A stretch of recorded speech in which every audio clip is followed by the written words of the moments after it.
জামাত নেতাদের জন্য একে একে স্বস্তির খবর আসছে এবং জামাত সেটা মোটামুটি উদযাপনও শুরু করেছে। আল্লাহর কাছে শুকরিয়া, আলহামদুলিল্লাহ।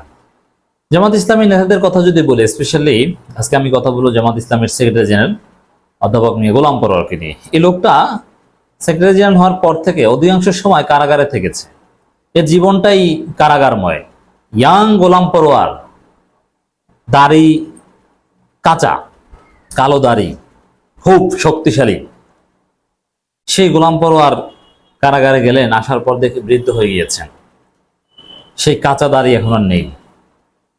একটু বের হয়েছেন, আবারও কারাগারে। তার বাবাকে হারিয়েছেন কারাগারে থাকা অবস্থায়। তার সন্তানদেরকে যে বয়সে রেখে গিয়েছেন, এসে দেখেন তারা অনেক সিনিয়র হয়ে গিয়েছেন। দীর্ঘদিন নির্যাতিত। বেশিরভাগ বড় বড় নেতাদের ক্ষেত্রে এরকমই হয়েছে, তবে গোলাম পরোয়ার ক্ষেত্রে সবচেয়ে বেশি হয়েছে। আমিরে জামাতের চাইতেও গোলাম পরোয়ারের কারা নির্যাতনের বিষয়টা অনেক দীর্ঘ সময় ধরে ছিল এবং স্বাভাবিক সময়ে শুধু আদালতের চত্বরে দৌড়, মামলার হাজিরা, ঢাকা থেকে খুলনা, খুলনা থেকে ঢাকা, এভাবেই চলছে। কিন্তু এখন একটু স্বস্তি পাচ্ছে, স্বস্তির খবর। এই আদালতের চত্বরে দৌড়দৌড়ি একটু কমছে, আলহামদুলিল্লাহ।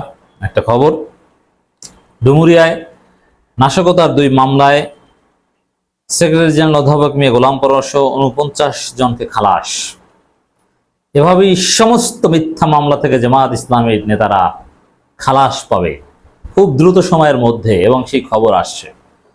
তবে যতক্ষণ পর্যন্ত এটিএম আজহারুল ইসলামের মুক্তি খবর না পাবো, ততক্ষণ পর্যন্ত আমাদের হৃদয় শান্ত হবে না। এটিএম আজহারুল ইসলামকে আমরা অনতিবিলম্বে মুক্ত দেখতে চাই। এমনকি বিএনপি নেতা লুৎফুজ্জামান বাবরকেও মুক্ত দেখতে চাই। হাসিনার পতনের পর সম্পূর্ণ মিথ্যা মামলায় অন্যায়ভাবে এটিএম আজহারুল ইসলামদেরকে যে আজীবন শাস্তি দেওয়া হয়েছে, যে মহা শাস্তি দেওয়া হয়েছে, সেই শাস্তি এখনো ভোগ করতে থাকবে। এটা কি আসলে মেনে নেওয়া যায়? আপনি চিন্তা করেন। খুব দ্রুত মুক্ত করার ব্যবস্থা করা উচিত। যদিও কিছুটা হলো শান্তিতে আছেন, চিকিৎসাধীন অবস্থায় আছেন। ডুমুরিয়া থানায় নাশকতার 2 মামলায় বাংলাদেশ জামাত ইসলামের সেক্রেটারি জেনারেল সাবেক এমপি অধ্যাপক মিয়া গোলাম পরোয়ার সহ 49 জনকে খালাস দিয়েছে আদালত। খুলনার অতিরিক্ত জেলা ও দায়রা জজ প্রথম আদালতের বিচারক নীলা কর্মকার এই রায় ঘোষণা করেন।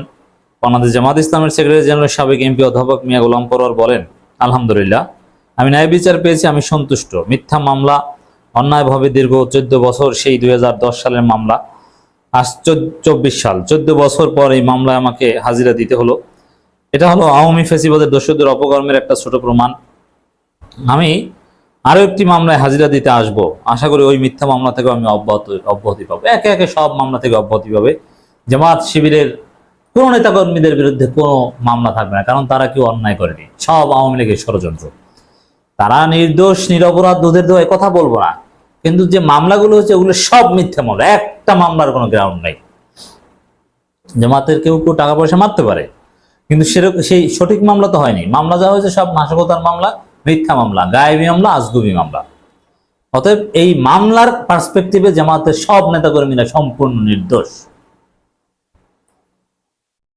আসামি পক্ষের আইনজীবী মোহাম্মদ ইউসুফ মোল্লা বলেন, 2018 সালের নির্বাচন আগে ডুমুরিয়া বামুনদিয়ার বোমা উদ্ধারের একটি নাটক সাজিয়ে মামলা দায়ের করা হয়। ওই মামলায় মিজানুর রহমান সহ 18 জনের নামে এজাহার দাখিল করে। পরবর্তীতে জামাত ইসলামী সেক্রেটারি জেনারেল অধ্যাপক মিয়া গোলাম পরোয়ার একটি মামলা কারাগারে থাকা অবস্থায় মামলায় গ্রেপ্তার দেখানো হয়। বিশেষ ক্ষমতা আইনের ওই মামলায় 2018 সালে 20 ডিসেম্বর 15 জন আসামির বিরুদ্ধে চার্জশিট দাখিল করে। মানে কতটা ক্ষমতার অপব্যবহার করা হয়েছে। যাকে ইচ্ছা তাকে, যখন মনে চায় তাকে বিশেষ ক্ষমতা আইনে ঢুকিয়ে দিয়েছে। কারাগারে থাকলেও সমস্যা নেই, কারাগারে থেকেও নাকি বোমা মারতে পারে। আবার মৃত্যু ব্যক্তিকেও নাকি দেখেছে পুলিশ যে তিনি ইট পাটকেল মেরেছেন, অথচ তিনি মৃত্যুবরণ করেছেন। এই হচ্ছে মামলার মেরিট। তো এটা থেকে বেকসুর খালাস পেয়েছেন জামাত ইসলামের নেতৃবৃন্দ। এটা নিঃসন্দেহে একটা স্বস্তির খবর, আনন্দের খবর, এবং এটা উদযাপনও করেছে জামাত ইসলামী। খুলনা জেলা আইনজীবী সমিতির পক্ষ থেকে সেক্রেটারি জেনারেলকে ফুলের শুভেচ্ছা, অভিনন্দন। এটা একটা উদযাপন। একজন আইনজীবী অন্যতম প্রধান দায়িত্ব মক্কেলের গোপনীয়তা রক্ষা করা। অধ্যাপক গোলাম পরোয়ার এই নসিহত করেছেন। বাংলাদেশ জামাত ইসলামের সেক্রেটারি জেনারেল সাবেক এমপি অধ্যাপক মিয়া গোলাম পরোয়ার বলেন, আইনজীবী নেতৃবৃন্দ, দেশে আইনের শাসন, ন্যায় বিচার ও মানবাধিকার প্রতিষ্ঠায় বলিষ্ঠ ভূমিকা পালন করবেন। আদালত প্রাঙ্গণে বিচারের সুষ্ঠু পরিবেশ বজায় রাখা ও মানুষের অধিকার প্রতিষ্ঠার সংগ্রামে গুরুত্বপূর্ণ অবদান রাখবেন।